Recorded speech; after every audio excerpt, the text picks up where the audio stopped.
Pitfall is a platform video game released by Activision for the Atari 2600 in 1982. It is one of the best-selling games made for the Atari 2600, with over 4 million copies sold. Gameplay: the player must maneuver a character through a maze-like jungle in an attempt to recover 32 treasures in a 20-minute time period. Along the way, he must negotiate numerous hazards, including pits, quicksand, rolling logs, fire, rattlesnakes, scorpions, and crocodiles. Harry may jump over or otherwise avoid these obstacles by climbing, running, or swinging on vines. Treasure includes gold and silver bars, diamond rings, and bags of money. Under the jungle there is a tunnel which Harry can access through ladders found at various points. Traveling though the tunnel moves forward 3 screens at a time, which is necessary in order to collect all the treasures within the time limit. However, the tunnels are filled with dead ends blocked by brick walls, forcing the player to return to the surface at one of the ladders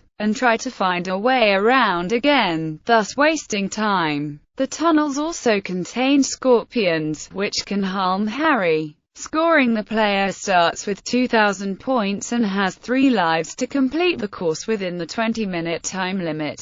Each treasure collected varies in value. Money bag, 2,000 points. Silver bar, 3,000 points. Gold bar, 4,000 points. Diamond ring, 5,000 points. There are 8 of each treasure. A perfect score is achieved by claiming all 32 treasures without losing any points. Points are deducted by either falling in a hole or hitting either stationary or rolling logs. Point lost depends on how long contact is made with the log. The player loses a life if Harry comes in contact with any obstacle or falls into a tar pit, quicksand, water hole, or mouth of a crocodile. The game ends when either all 32 treasures have been collected, all 3 lives have been lost, or the time has run out.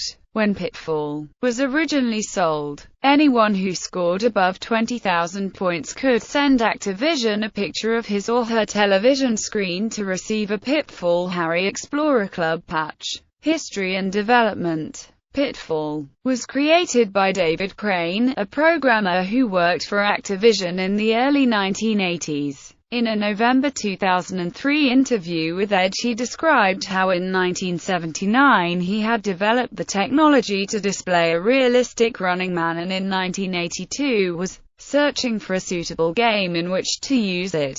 The game's technical achievements included non-flickering, multicolored, animated sprites on a system with notoriously primitive graphics hardware. Innovative techniques were used to keep the code space within the 4K limit, including a polynomial counter to create 256 screens within 50 bytes of code. The swinging vines are created by repeatedly displaying the Atari's 1-pixel ball sprite at different offsets. Reception: Arcade Express reviewed the Atari 2600 version of the game on August 30, 1982, shortly before release, stating that it may well be the best adventure game yet produced for the VCS, and giving it a score of 8 out of 10. The same version was awarded Best Adventure Video Game at the 4th Annual Archie Awards, and Electronic Games in June 1983 praised its superb graphics and varied play action. Video Games in March 1983 criticized Activision for not enhancing the Intellivision version's graphics. "We all know you can do more with graphics on Intellivision than on the VCS.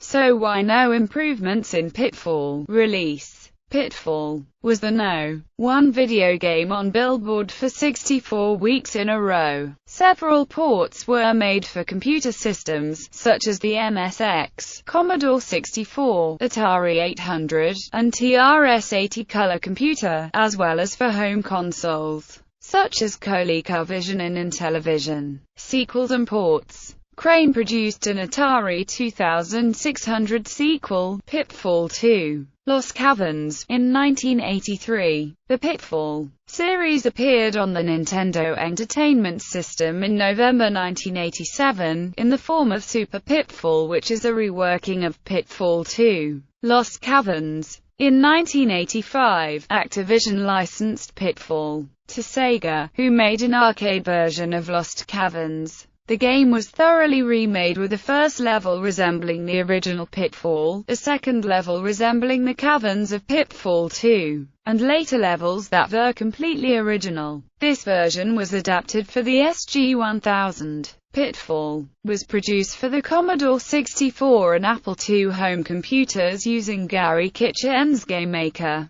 primarily as a demonstration of the game-building software. Pitfall: The Mayan Adventure, which was closer 16-bit platformers than to the Atari 2600 games, made its debut on the Super Nintendo Entertainment System and Mega Drive Genesis in 1994. It later appeared on the Sega CD and Sega 32X consoles. The game was ported to the Windows 95 operating system and the Atari Jaguar in 1995. Its most recent re-release was in 2001, on the Game Boy Advance. The Mayan Adventure includes the original Pitfall game. In 1998, Pitfall 3D: Beyond the Jungle, featuring the voice of Bruce Campbell as Pitfall Harry Jr., was released for the PlayStation and Game Boy Color. In 2004, a fourth sequel was released for PlayStation 2, GameCube, and Xbox, Pitfall: The Lost Expedition. The game includes both the original Pitfall and Pitfall Second games.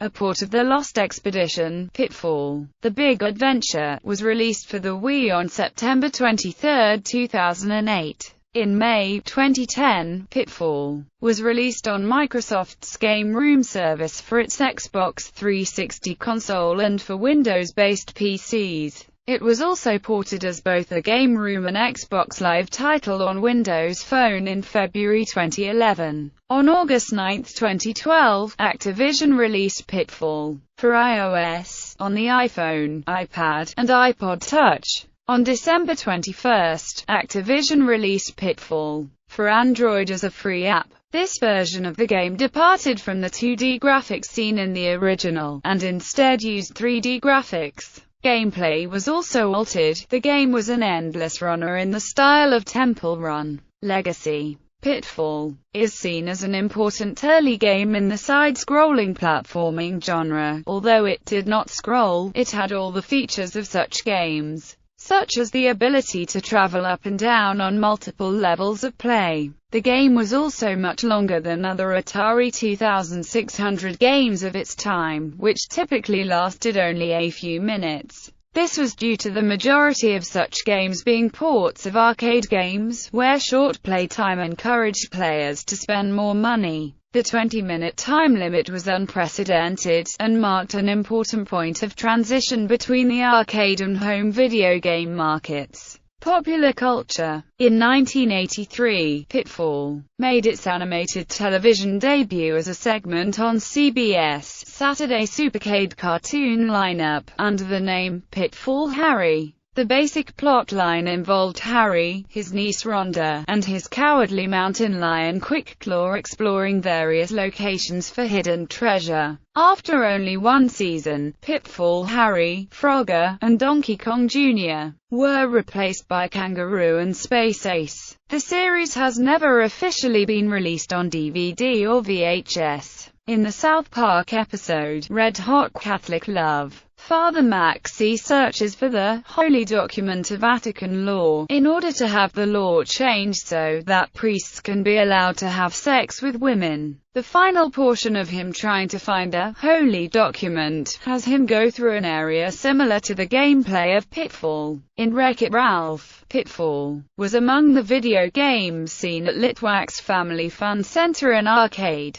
Pitfall is one of the games included in an Easter egg in Call of Duty Black Ops 2's Nuketown 2025 map. Pitfall Harry's picture is seen in the Hall of Fame of the Guys in I Wanna Be the Guy. In Fallout 4 there is a reference with Pitfall, featuring Vault Boy as the protagonist.